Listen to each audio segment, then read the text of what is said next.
great pleasure to introduce Roman Prokofyev, Dr. Roman Prokofyev, who just passed his PhD entitled Entity-Centric Knowledge Discovery for Idiosyncratic Domains. And hopefully Roman will explain the title in a minute. Privyat, everyone, for Russian friends. Welcome to the world. This is streaming live on YouTube, it seems. So it's pretty cool. So Roman passed his real exam last week, right? So he had two international experts asking him tough questions last Friday. We had Roberto Navigli, who is a superstar in NLP, and Avi Bernstein, our neighbor from Zurich, who is a superstar, in semantic web. So it was the tough defense last Friday, which lasted for like 90 minutes, 2 hours. And today it's more like the fun part, right? So it's more for family and friends that Roman can a bit explain what he's been doing for the past 4 to 5 years, and such that we can have a nice Russian apéro after the presentation. Okay, so that's a bit the context. Welcome again, and now I give the floor to Roman. Thank you for the introduction, Philip. So good afternoon, everybody. You all look great, and I'm pleased to have you here. So today I'm going, as Philip told, I'm going to give you a presentation on my PhD thesis entitled Entity-Centric Discovery for Idiosyncratic Domains. Okay, so let's start. Let me start with a brief outline of my talk so that you know what's ahead of you. And first, I'm going to motivate the problem I'm addressing in this thesis and why it's important and why it's challenging. And next, I'm going to describe in detail the contributions we made during the course of this work. And finally, I will finish this talk with some conclusions. Okay, so let's start with the motivation. I'm going to introduce you some concepts that define the scope of my work.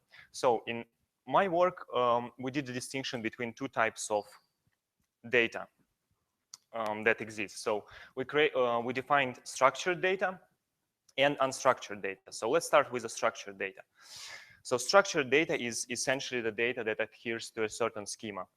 As you can see on example here, the examples of such data are Excel spreadsheets or the data that is stored in relational databases such as Postgres or Oracle.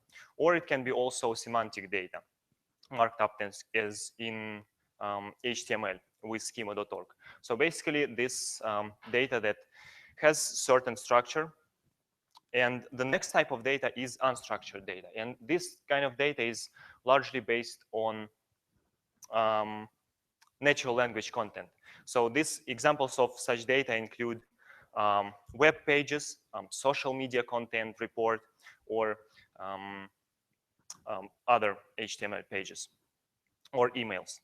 So why it's important to make a distinction between these two types of data and what makes them really different is that structured data can be easily processed with computers.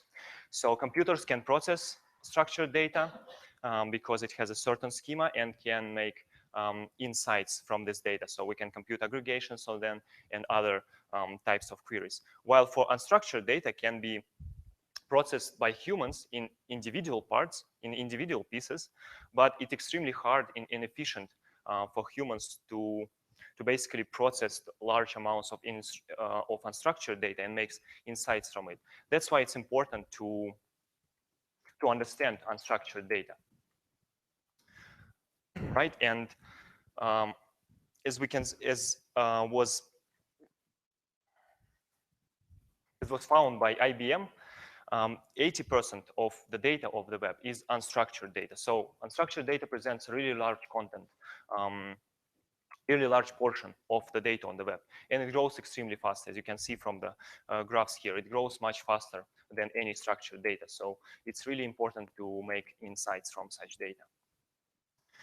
A specific subcategory of unstructured data, which we explored in this work, is unstructured data in idiosyncratic domains. And in essence, such idiosyncratic data represents data in vertical domains, as in examples are physics, biomedicine, or other technical domains that you can imagine.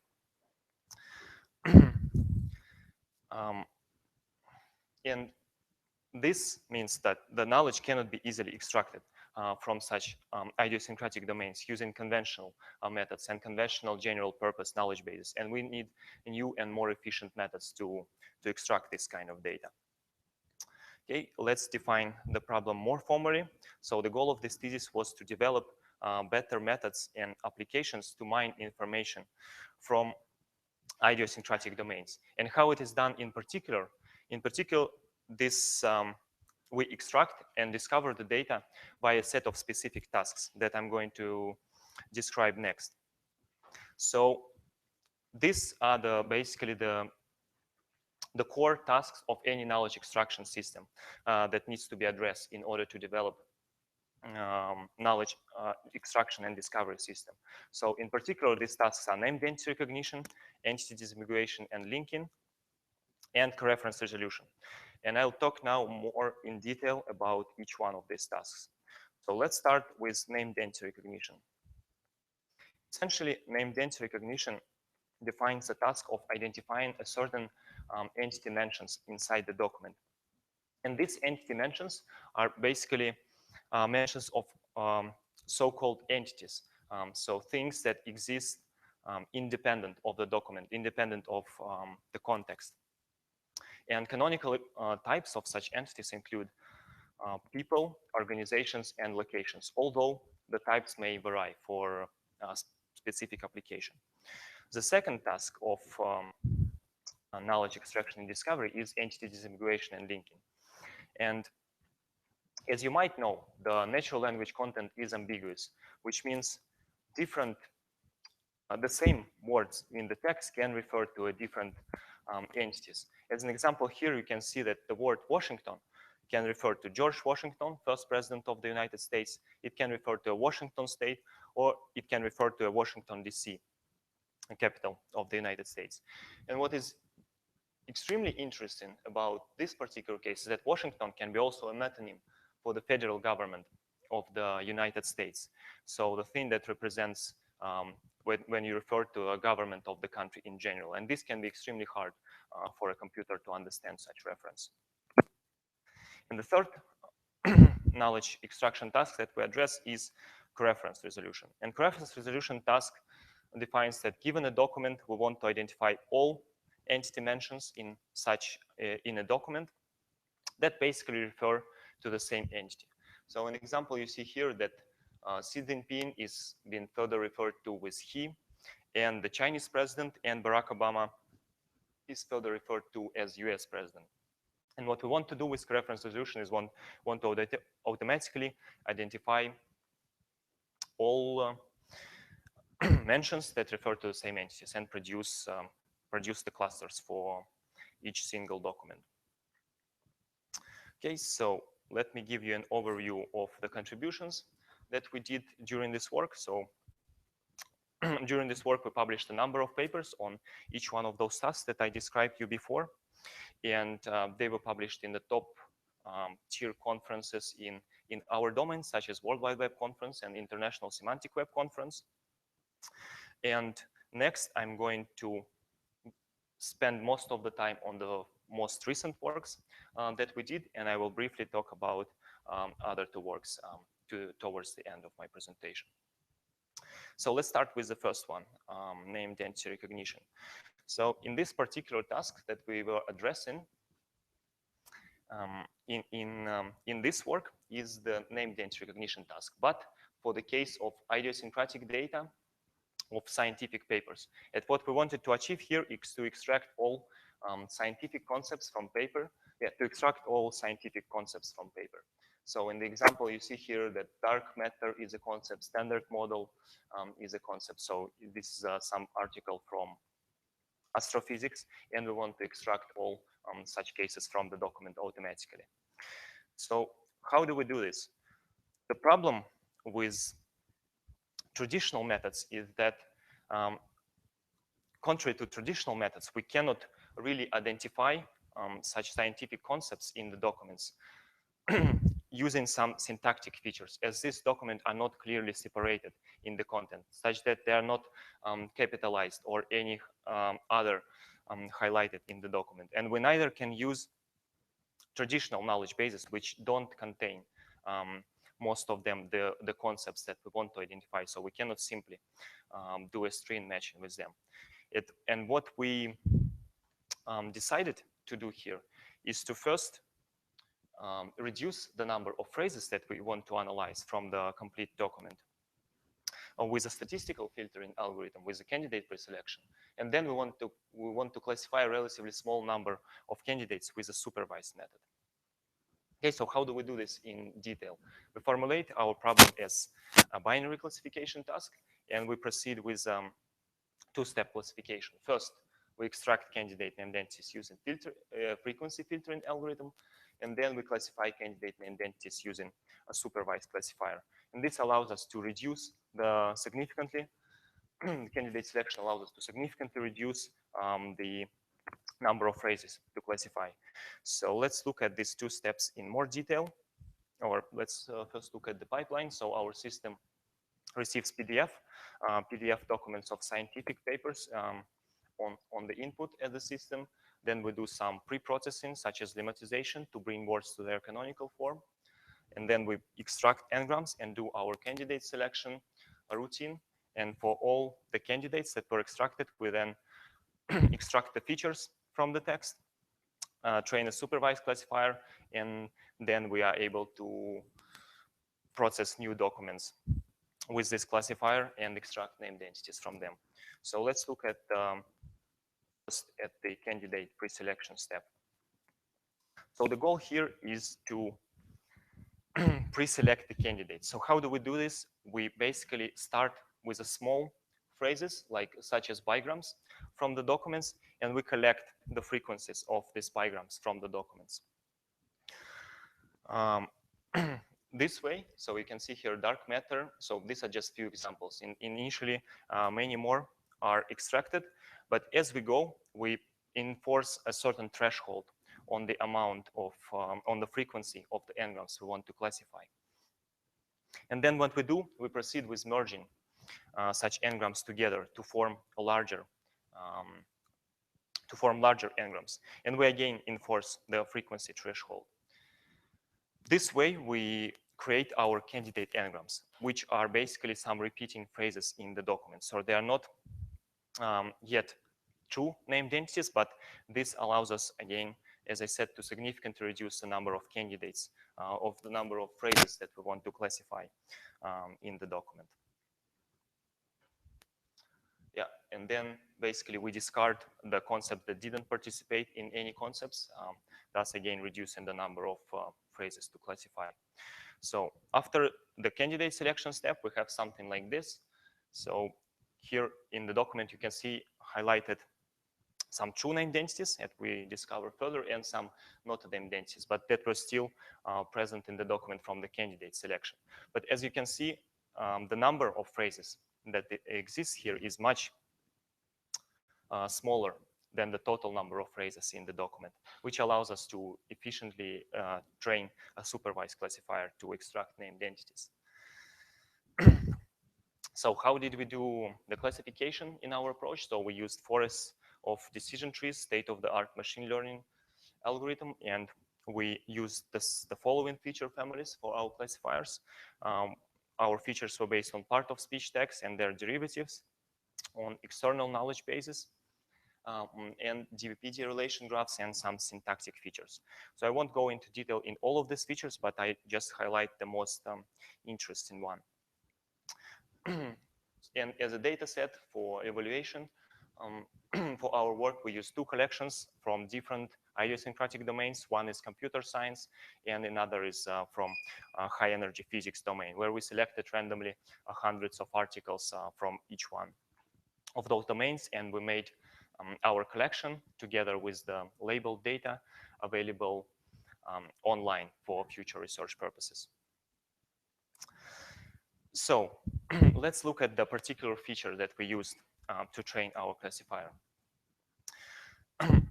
Although, as I said, we don't have specific idiosyncratic encyclopedias available for us, but we have some general purpose encyclopedias, such as Wikipedia and the DBpedia, which is basically a structured format of the Wikipedia encyclopedia.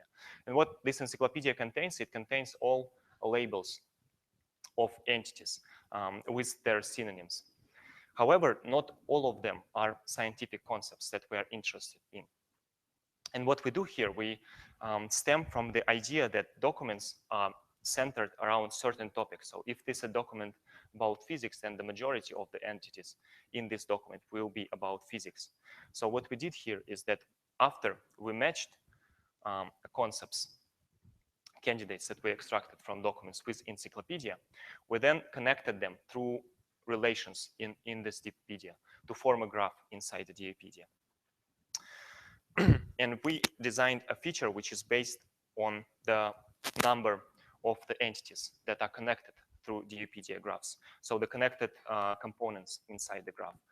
So which means that the larger the connected components, so the more concepts or candidate entities this connected component contains, the more likely it is to refer to the true entities that we want to extract. And the smaller it is, on the opposite, it probably refers to the entities that we are not interested in, such as some musical songs that were arbitrarily matched with some phrases in the document.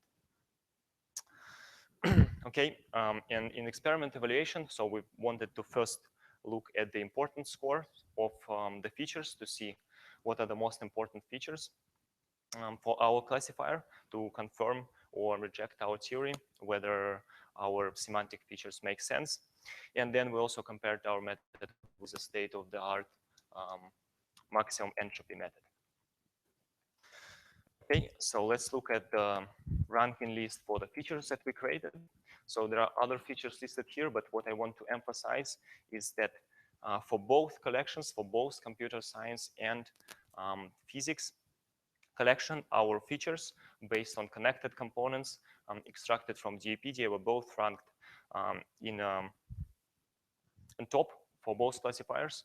So they represent a valid and important features for our classifier. And without them, we probably won't be able to achieve high results. And the second experiment we did is the comparison with the state-of-the-art max entropy method, which we also, to make it comparable with our system, we trained it on the same collection as our classifier, and we validated it on the other portion of the collection. And what we found is that our method outperforms the state-of-the-art one by an order of 15%, which is a significant value, which confirms again the viability of the approach that we did in this paper. Okay, so let's move to the next paper. Again, just to recap the task, it's coreference resolution. And what we want to do here is to identify all clusters of entity mentions that refer to the same real entity, like Barack Obama and US president refers to the same entity. Okay, and why current state-of-the-art systems operate and try to solve this task in purely syntactical manner. But it's not often possible to correctly identify the phrases using purely syntactical approach. Like in example, you see here that Xi Jinping and Chinese president, they do not have a syntactical overlap. And for a purely syntactical system, which doesn't take semantic information into account, it's extremely hard to identify, or maybe even impossible to identify that these two words are actually referring to the same entity. And the same for Barack Obama and US president. And there can be more examples here. And if we didn't identify this, then potentially we don't link other pronouns that are linked to other mentions here, or which decreases significantly the effectiveness of such system. And that's why we need a new semantical layer on top of such system, which will allow us to understand that actually Barack Obama is a US president and Xi Jinping is a Chinese president, and we will be able to link these entities together. So that's what we proposed in this work. We wanted to take the output of a state-of-the-art syntactical system and enhance it with the results from our semantic layer. And in particular, what we do, we try to link entities in their types from the entity mentions produced by a syntactical system, and then reorganize the clusters. As you saw, the clusters you saw before, reorganize them if we think that two entities should be together or they should be split on the opposite. So let's look at each of those steps that we do in more detail. So first, we try to link the entity mentions inside the document such that if we find that entity mentioned Barack Obama, and then if it's present in some encyclopedia that we used for our background corpus, then we can link them together. And you can see the entities after this process highlighted with blue and with underline, the entities that were linked after the linking process. So basically, we try to identify all entities that are present in our knowledge bases and link them correctly to their instances inside the knowledge base. But not all noun phrases can be linked. So we try to enhance the results of our system with also trying to link by type. Is that when we see the types such as politician or US president or musician and artist in the text, we try to link them to the corresponding types, again, in our target encyclopedia, where we have the list of types, and we can try to match them together with the noun phrases in the documents. And after that, hopefully we get our noun phrases linked to a specific type of that exists in the knowledge base. So then we proceed with our cluster management techniques, and the first one is we try to split the clusters together if we think the entities inside a cluster produced by a syntactical system do not really fit together. So an example here, you can see that Australia and Quintic Australia are really different entities. So one is a country and another is a company in Australia, but the syntactic system put them together because they both have Australia inside them, but they're actually different entities. So in our system is able to split these entities and create a new clusters for them, improving the results of the previous system. And then we proceed with the cluster merges. Is that, again, if we see two different entities inside, two same entities inside different clusters, or a type and an entity of a given type in different clusters, we basically merge them based on this information. As an example, here you can see US president will be merged with Barack Obama. And again, we will improve the results of the state-of-the-art system in this way. And again, we thoroughly evaluated our systems on the standard coreference resolution dataset that we use.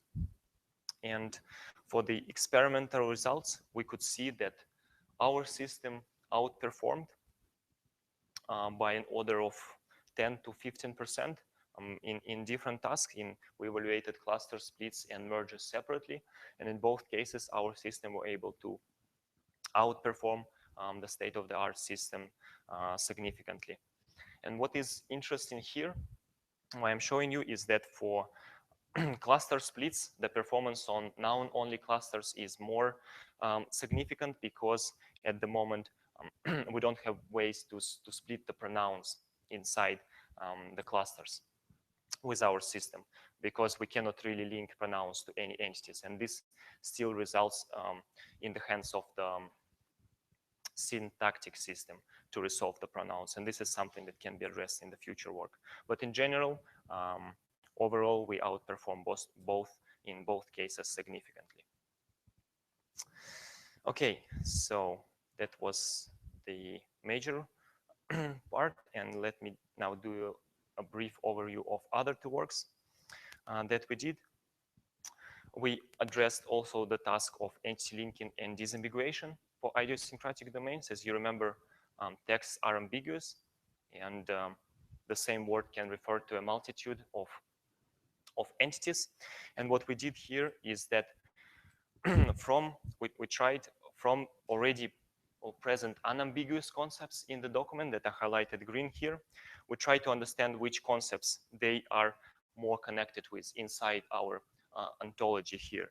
And based on this information, we were able to successfully identify the correct concept that appears in the document and then that it resolves to. And again, we compared our approach with the state of the art, and The comparison showed that we outperformed the state of the art by 10% on our data sets.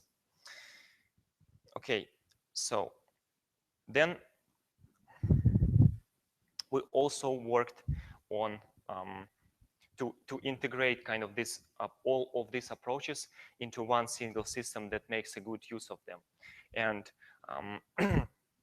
we worked, or I worked on this system called ScienceWise, which basically allows researchers to collaborate together and to identify, it allows them to help discover relevant scientific documents for them. So here is a small video of how ScienceWise system works. So we have at the core the ScienceWise ontology, which is scientific concepts and the connections among them together. And if you select them, you can see the papers, for example, the recently bookmarked papers that refers to them. And you can see the list of the concepts in this paper that were identified. Again, all of them are stored in our ScienceWise ontology that was semi-automatically created by the researchers that use a system on a daily basis. Yeah, and then we can also discover new papers by the means of specifying your interests.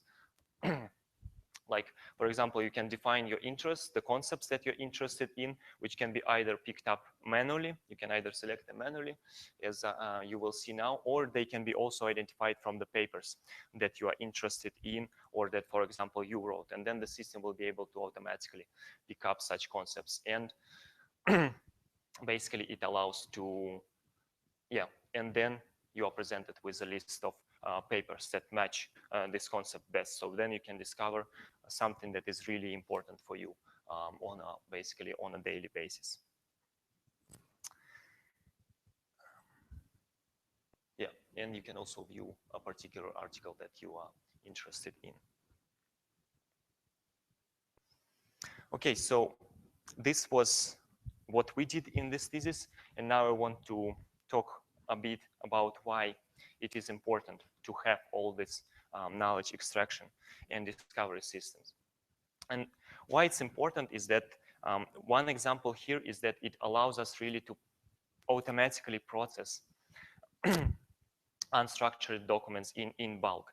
For example, we can design such a system that takes documents in a certain domain, process them, and then is able to present to a person a natural language interface that the person can interact with in sort of a frequently answered question, FAQ, that he can pose questions in natural language to the system, and then based on the documents that the system processes, it will be able to understand this query and give the results to this person, exactly the result that he is interested in, without needing for a person to read all of these documents.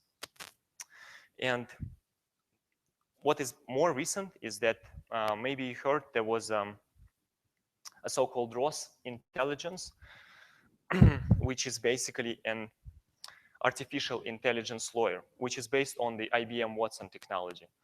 So IBM Watson is a long-term project of the IBM, and it aims also a bit similar what we did. It aims at understanding natural language text. And what this ROS intelligence did is that they analyzed, they processed a lot of laws and court decisions through this process. And then lawyers can basically interact with those systems and say, again, pose natural language queries to these systems, like, what if these conditions, I have this and these conditions in my case, and what should I consider? And then the system will give to a lawyer relevant court decisions and relevant laws and amendments that he is interested in. And this is really important because lawyers spend a lot of time in the research, and this system helps them to to basically navigate through the laws more easily. And what is also interesting is that you can also specify some, again, entities, or you specify your case, describe your case to the system, and then the system will automatically bring up you a relevant court decision, because in the US it's based, the system is based on a precedent system. So court decisions are very relevant for lawyers that they can refer to. And then this system is able to pick up these decisions and say, oh, this might be interesting in your case with a certain level of confidence.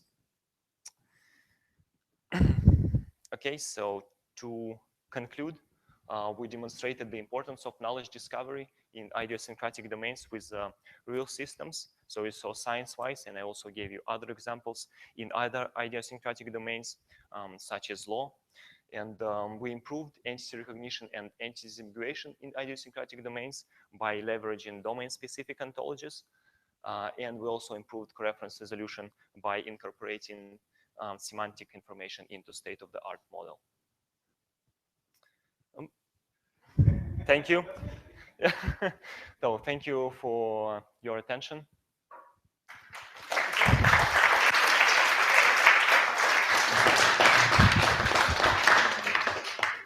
Okay, большое спасибо, Roman.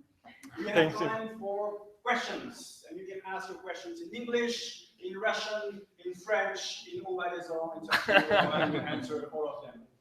So, let's start with the guests. Yeah. Okay, Roman, thanks first of all for your talk.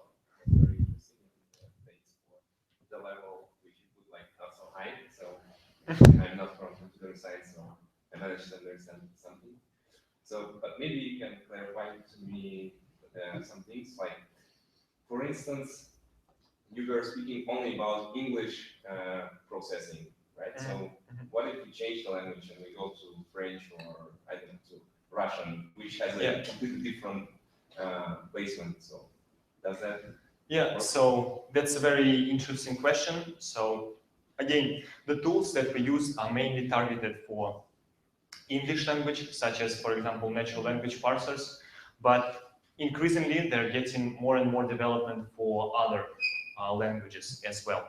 So we targeted English because we could easily, we could advance state-of-the-art based on the existing tools, which are already mature and developed enough. That's we picked up English. And in the semantic part, it's also limited by the size of the encyclopedias in other languages. But this is again, there are ongoing works on this, and they are getting improved. So if we take, for example, other encyclopedia in other language, we could also apply it and put it into our method. Yeah. Yeah, Artyom. Roman, thanks for the talk. And I would like to clarify about first part of this presentation. You talked about 4 papers, and within the first paper, you performed first prefiltering, frequency-based prefiltering, and then supervised machine learning to extract entities from the prefiltered candidates. Yeah. So the questions are, first, what for did you make this prefiltering, and how much it impacted into accuracy? Because I understand. and second, when you perform this machine learning, what features were used to or automatically expected to classify that this term is or can be entity, and this one is something not relevant? Yeah, so we did candidate pre-selection, as I said, to reduce the number of phrases that we need to classify with a supervised classifier in the document. So since the entities are not emphasized in the text anyhow, they're just normal words, we need some initial set of entities that we try to identify with these documents. And we apply this similar to the key phrase selection algorithm. So based on the frequency, we identify the candidates in the documents.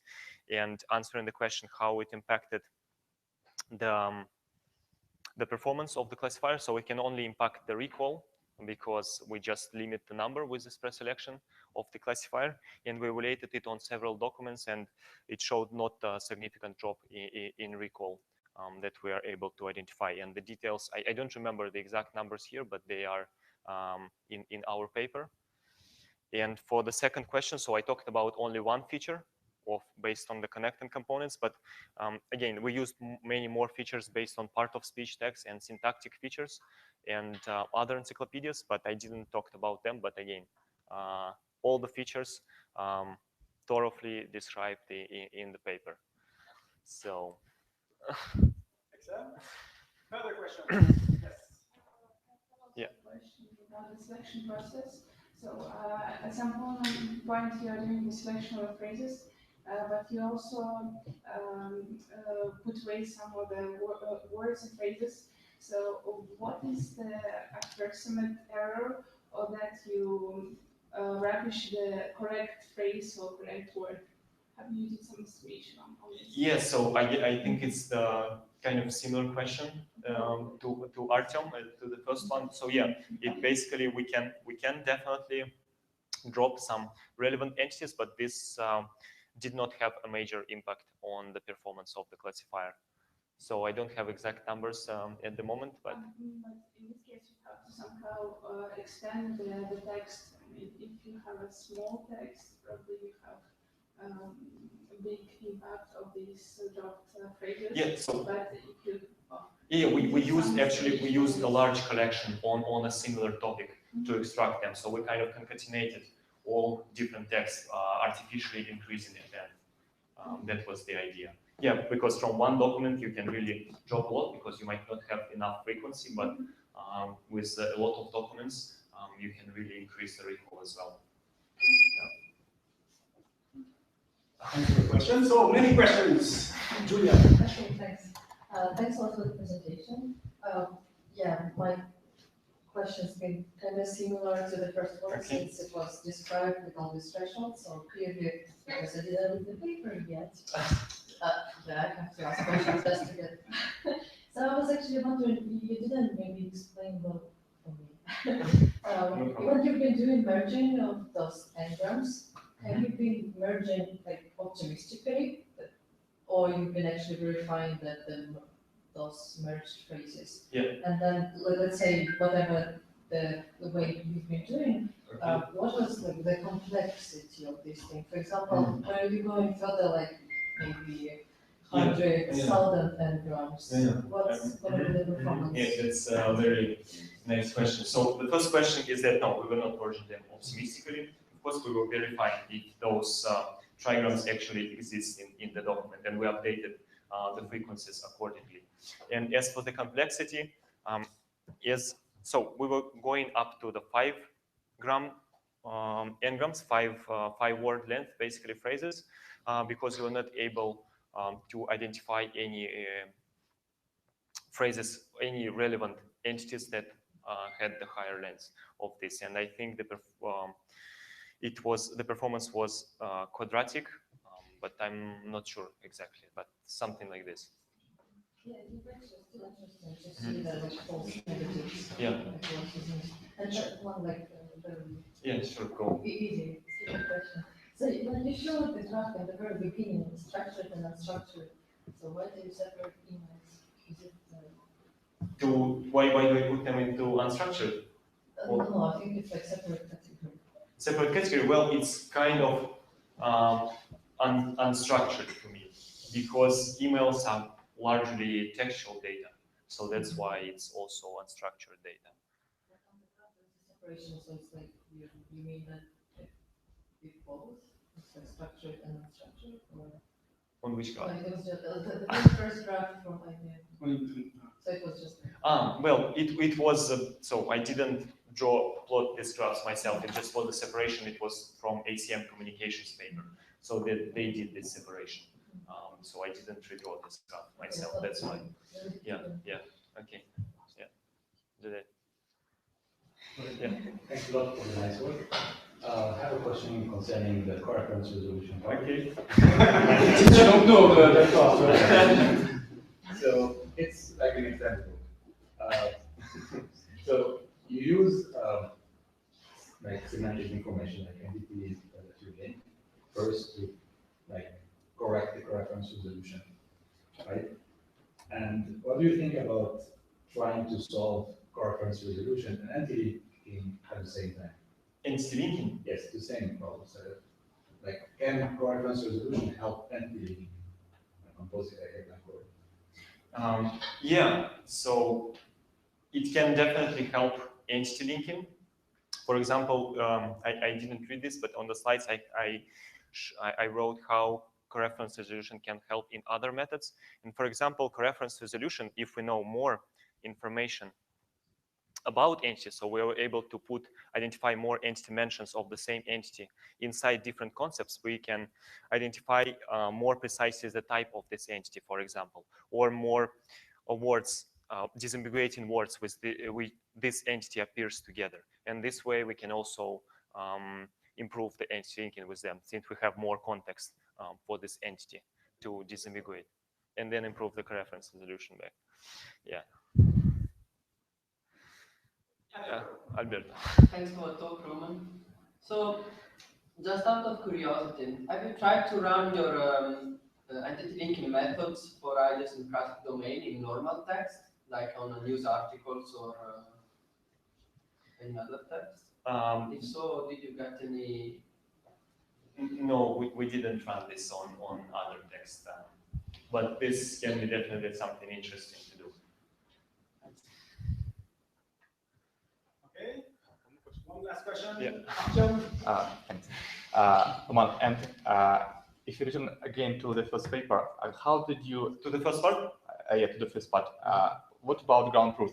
So basically, when you evaluate accuracy of your classifier, in each paper, initially you didn't have any entities as like predefined. How did you evaluate the accuracy if you don't have the ground truth? No, we had the ground truth. We worked manually, the experts manually labeled the entities in the papers for our collections. In all the papers, the entities were labeled.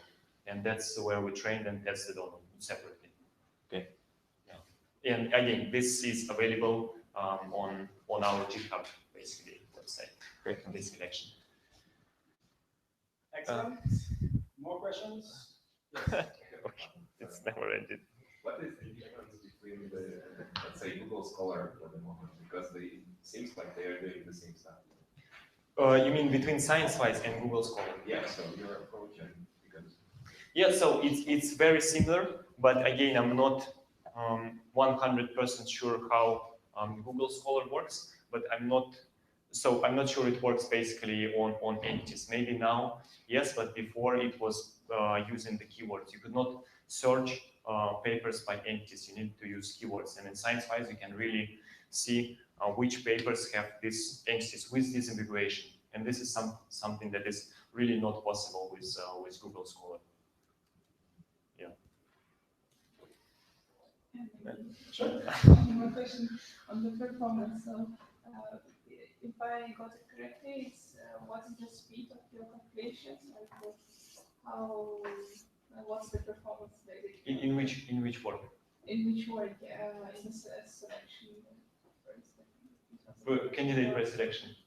Probably. You mean performance from like speed?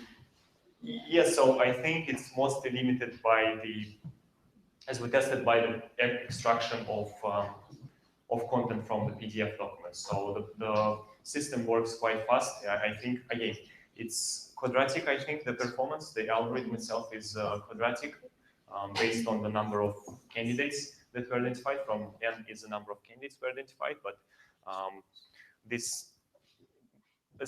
anyway, with this speed, we can produce big collections also with a reasonable speed.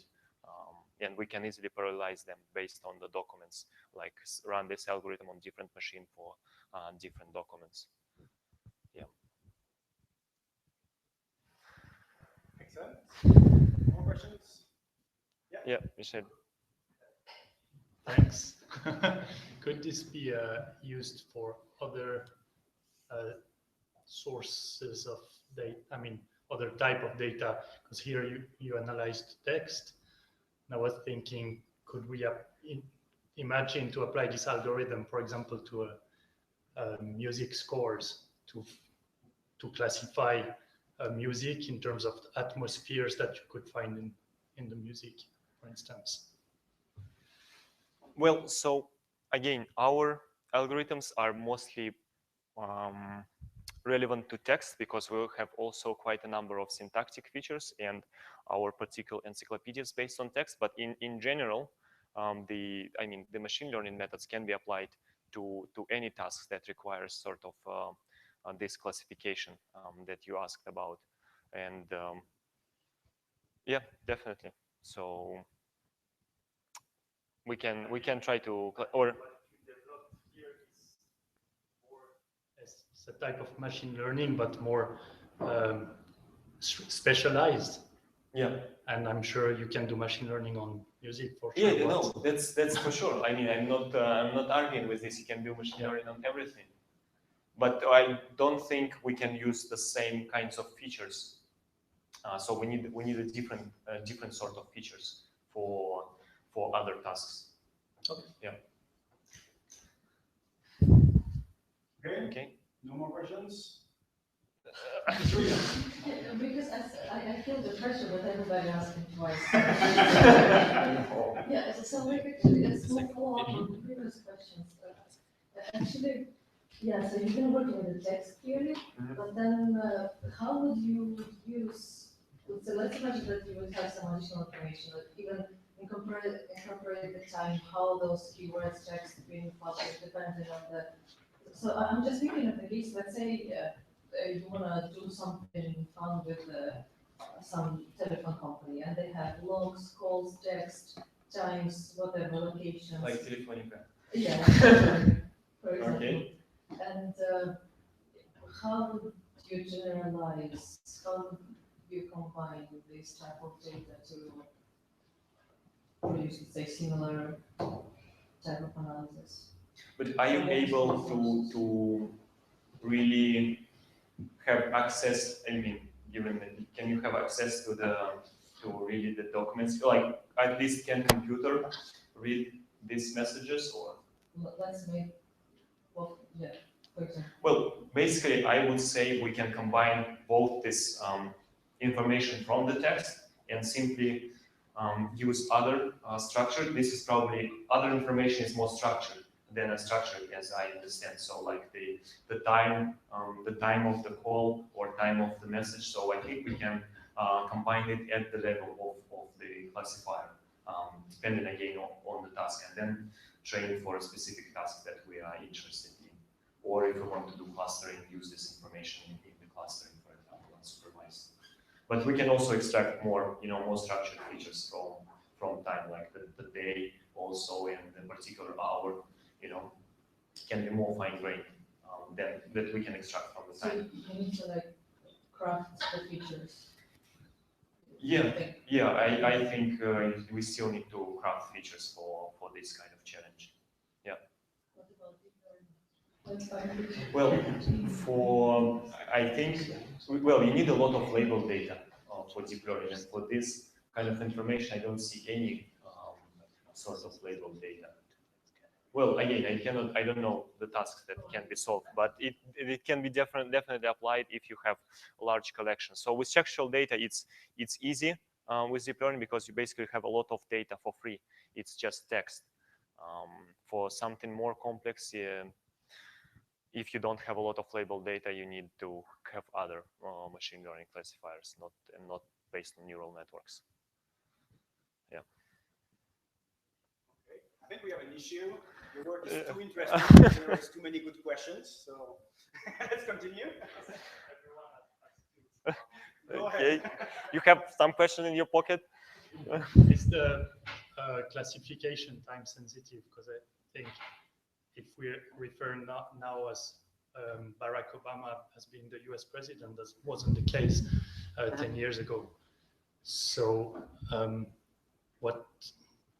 what happens if you input if you want to try to figure out what the text is speaking about, if it was written 10 years ago or now? Yeah, that's a very good question, and there are works in this domain trying to identify actually the timelines of entities. So, but to answer your question is that it depends how encyclopedia basically stores this data. If it keeps the data that Barack Obama even was a president, which means we still have this in the encyclopedia. Even he's not president anymore, but he was a president. So it depends how we actually work with the particular attributes in our knowledge base and what our knowledge base provides. And this, but in general, this is a very interesting question because Barack Obama was also a senator in Illinois, and potentially when we identify it in some other text with a senator, we could potentially match it. But this depends on how the data is stored in encyclopedia. But in our case, everything, all the major events are stored in encyclopedia. Like Barack Obama has also type of a senator and a politician and the US president. So they're all always kept, even if they are not currently in charge of the position. Yeah. That's it for now. Okay. Like in the movies for the weddings, right? It's now or never. It's always almost more questions than the committee posed. Yeah. Okay, so thanks a lot for your questions. Thanks a lot, Roman, for your expose. So moving towards the end of this kind of presentation, there will be an apéro afterwards. But before, let me say a few words about Roman. So actually, I've been Roman's supervisor for about, 5 years now. Roman joined my lab at the end of 2011. And it's been a real journey, from fairly, I would say, which is normal, unexperienced researcher, right? When he came, he was a very good engineer, but had no clue about research, to a very experienced and very proficient researcher. So it's been a real journey, a nice one. I think he did an excellent work. So he started already in 2012 to publish a paper at ECIR, which is a very good conference. And he was very, very motivated, very autonomous as well. So he was really working, finding out himself the questions he wanted to work on and answer. And very rapidly also he published, as he mentioned, to the very top conferences in our domain. And in our domain, by the way, the conferences are more important than the journals, right? So he published in the kind of nature and science of our domain, which are called CIKM and WWW and Ibm. Right, so congrats again. It was a very, very interesting line of work, very successful. I actually asked Avi Bernstein to be on this committee, this guy from Zurich, and I think he answered me in like half an hour. Avi said, "Oh, sure, I can come and can I hire him? Like, is he available?" Immediately he asked me. And he then wrote an email to me as well. Yeah, exactly. It shows you that the resume is really impressive, and that the prof in Zurich was directly had really a position for him immediately if he wanted to go to Zurich. Roman talked about IBM Watson, the software, right? I'm not sure that IBM Watson works in practice. I'm pretty confident that the algorithms of Roman do a good job in practice. So I think he did really a good job also, in terms of practical evaluation and really evaluating all of this. So congrats again. He had his thesis exam last Friday, as I told you. It went very well, despite the fact that the two experts were world leaders in their domains. And we decided to also send Roman's thesis for prizes. So it was classified as the top 10% of the PhD thesis in Fribourg.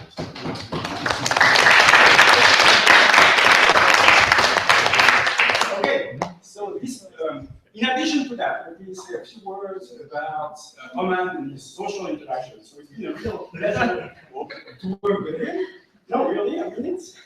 I think he's a core member of my lab. See, right? He was always ready for barbecues, for Mensa, for all kinds of... For Mensa especially. For Mensa especially, he's an unbelievable researcher.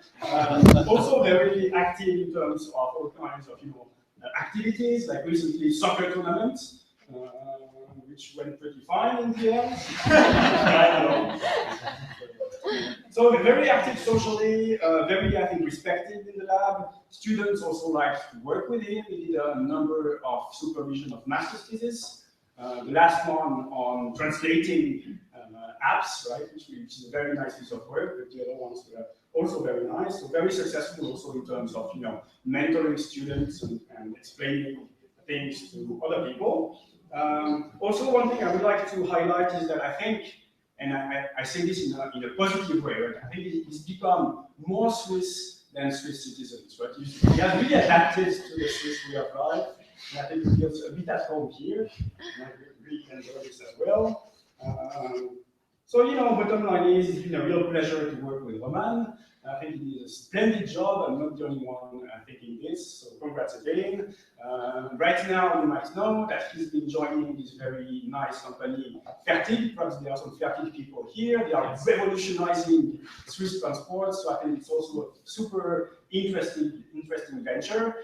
So congrats for this too. He's staying 20% as a researcher in my lab, and I'm very happy to have him.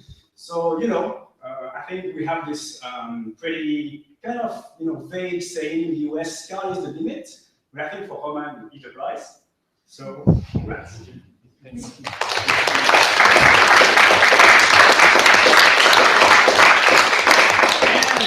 I'm going to give Roman his certificate, so I can read it a bit for you. This is a certificate for a PhD exam in computer science. Roman Prokofyev from Russia has presented today his thesis to the public and the jury of the Faculty of Sciences of the University of Fribourg, Switzerland, according to regulations, blah, blah. In order to obtain his doctoral degree, he has passed successfully his oral exam. The thesis, Entity-Centric Knowledge Discovery for Idiosyncratic Domains, has been accepted. And now, the completion of all final steps according to regulation will then give the right to and use of the title Doctor Scientiarum Informaticarum upon receipt of the diploma and final certificate. So we cannot officially call him Dr. Roman yet, but as soon as he files his thesis, which will be, I guess, in a couple of days or weeks, it's going to be all good. So congrats again. Here is the certificate. You did an excellent job. Thanks a lot.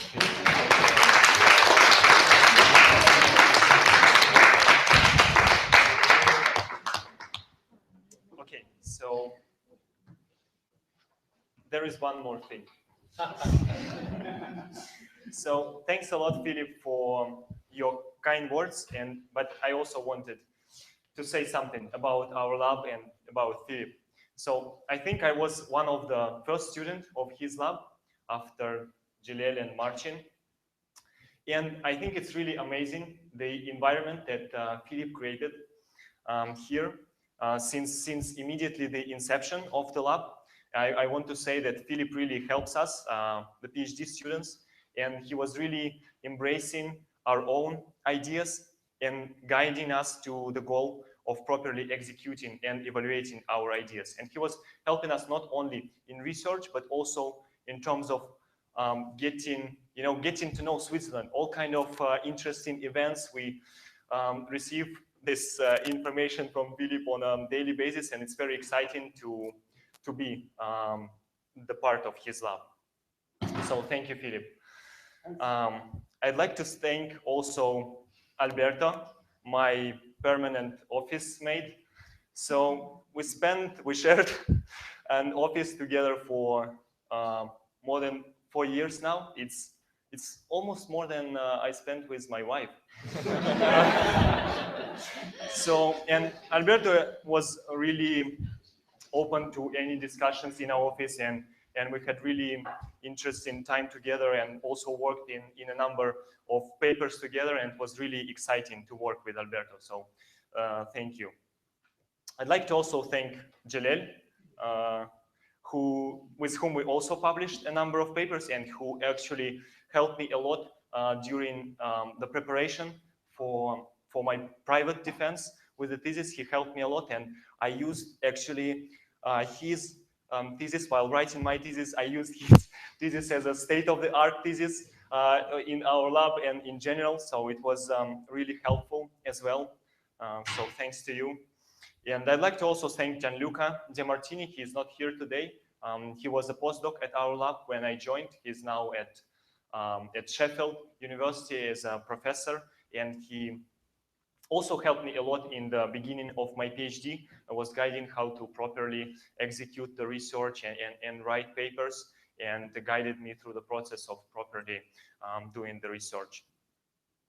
And I'd like to also thank Marcin. I'm not sure, I hope he is watching us through the streaming. So thank you, Marcin. How he would say is my Eastern European friend from Poland. So we also had great time together, and Marcin is now doing his postdoc at TU Berlin. And yeah, it was my pleasure also to work with him in the lab. And also I'd like to thank the whole XI team. So it's my pleasure to work with you. It's been really amazing years in this lab, and thanks Michael for this amazing overexposed picture of our lab. So yeah, thank you.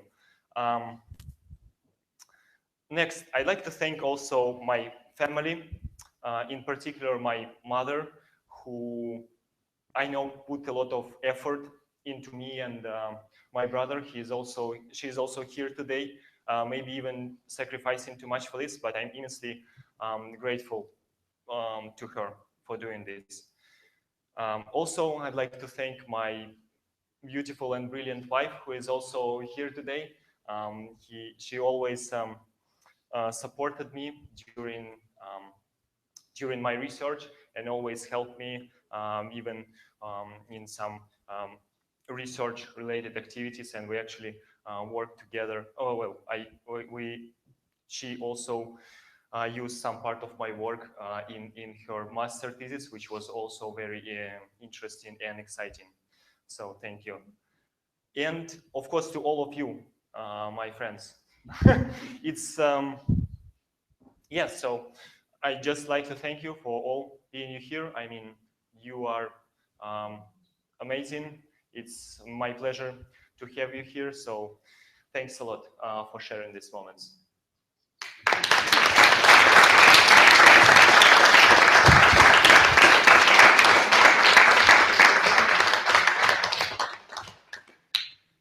So that's it. Now it's time for Apero.